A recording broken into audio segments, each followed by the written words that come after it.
नमस्कार. आज आपण माहिती घेणार आहे की दिवस राहण्यासाठी संबंध ठेवल्यानंतर तुम्हाला किती वेळ किती काळ झोपून राहायला पाहिजे किंवा कुठल्या पोझिशनमध्ये झोपून राहायला पाहिजे ज्याने तुम्हाला दिवस राहायला मदत होईल. तर बरेचसे कपल्स बरेचसे पती पत्नी या विषयावरती चिंतित असतात की संबंध ठेवल्यानंतर जे काही वीर्य वजानामध्ये योनिमार्गामध्ये डिपॉझिट होत आहे ते लगेच बाहेर येत आहे. तर मग त्यांना त्यामुळे खूप टेन्शन येतं की त्यांनी कुठल्या पोझिशनमध्ये झोपायला पाहिजे जेणेकरून ते वीर्य बाहेर येणार नाही आणि वीर्य बाहेर जर नाही आलं तर जे काही शुक्राणू वीर्यामध्ये आहेत ते लगेच गर्भपिशवीमध्ये आतमध्ये जाऊन एगला फर्टिलाइज करतील आणि तुम्हाला लवकर दिवस राहतील. तर काही फॅक्ट्स मी तुम्हाला आजच्या व्हिडिओमध्ये सांगणार आहे आणि ते म्हणजे की जेव्हा पण सीमेन वजानामध्ये डिपॉझिट होते तर जसं ते गर्भपिशवीच्या जवळचं सीमेन असतं तिथे एक जिलॅटिनस प्लग फॉर्म होऊन जातो.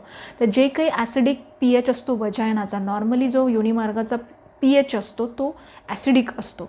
तर हा जो ॲसिडिक pH आहे या ॲसिडिक pHपासून पण ते शुक्राणूला वाचवायचं काम हे जिलॅटिनस प्लग करतं, पहिली गोष्ट.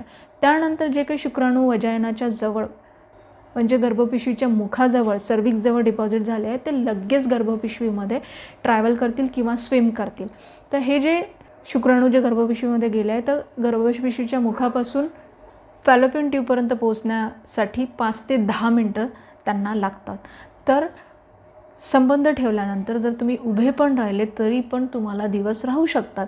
पण बेसिकली तुम्हाला संबंध ठेवल्यानंतर झोपायला पाहिजे का हा प्रश्न आहे. तर बेसिकली डॉक्टर्स ॲडवाईज नाही करत की तुम्ही संबंध ठेवल्यानंतर झोपायला पाहिजे, पण झोपलं तर काही अपाय नाही आहे. त्यामुळे मी तुम्हाला सजेस्ट करेल की ॲट मॅक्स 15 मिनटं तुम्ही संबंध ठेवल्यानंतर झोपू शकता जेणेकरून जे काही स्पर्म वजानामध्ये डिपॉझिट झाले ते इझिली वरती ट्रॅव्हल करतील फॅलोपियन ट्यूबपर्यंत आणि तुम्हाला गर्भधारणेसाठी मदत होईल. त्यानंतर पुढचा प्रश्न येतो, जर झोपायला पाहिजे 15 मिनटं तर कुठल्या पोझिशनमध्ये झोपायला पाहिजे. नॉर्मली जसं आपण पाठीवर झोपतो तसं की अजून कुठल्या. बरेचदा कपल्स असं विचारतात की मला भिंतीला पाय वर करून झोपायला पाहिजे का जेणेकरून काही पण सीमेन किंवा वीर्य बाहेर नाही आलं पाहिजे म्हणजे माझे दिवस राहण्याचे चान्सेस वाढतील. तर बेसिकली जसं की मी तुम्हाला पहिले पण सांगितलं की फक्त 1% जे स्पर्म्स सर्विक्सच्या जवळ डिपॉझिट झाले आहेत तेवढे काफी आहेत तुम्हाला दिवस राहण्यासाठी आणि बाकीचं सीमेन वजानाच्या बाहेर पण आलं तरी पण तुम्हाला गर्भधारणा होऊ शकते.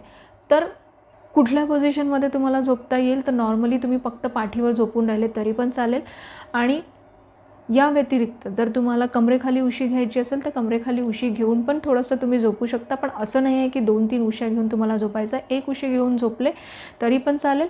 पाठीवरती झोपू शकता किंवा एका साईडला एका कडेवरती झोपून तुम्ही कमरेखाली उशी घेऊन झोपू शकता. पाय वरती करून झोपायची काहीही गरज नाही आहे. तर शेवटी मी तुम्हाला एवढंच सांगू इच्छिते की असं काही सायंटिफिक रिसर्च नाही आहे किंवा इव्हिडन्स नाही आहे की तुम्ही गर्भधारणेकरिता 10-15 मिनटं कमरेखाली उशी घेऊन झोपायलाच पाहिजे. पण हे जर तुम्ही करत असाल तर याच्यामध्ये काही अपाय नाही आहे, तुम्ही करू शकता. पण हे करूनसुद्धा जर तुम्हाला दिवस राहत नसतील तर तुम्हाला हे बघायला पाहिजे की तुम्ही फर्टाईल विंडोमध्ये म्हणजे ज्या वेळेला बीज बीजाशयातून बाहेर पडतं त्यावेळेला संबंध ठेवत आहे ना, आणि या वेळेला संबंध ठेवूनसुद्धा जर तुम्हाला दिवस राहत नसतील तर नो डाऊट तुम्हाला तुमच्या स्त्रीरोगतज्ञ म्हणजे गायनेकॉलॉजिस्टला दाखवायला पाहिजे. सो आय होप ही माहिती तुम्हाला आवडली असेल. ही माहिती जर तुम्हाला आवडली असेल तर तुमच्या फ्रेंड्स रिलेटिव्समध्ये नक्की शेअर करा आणि व्हिडिओ आवडला असेल तर एक लाईक बटन नक्की हिट करा कारण तुमचा एक लाईक मला मोटिवेट करतं.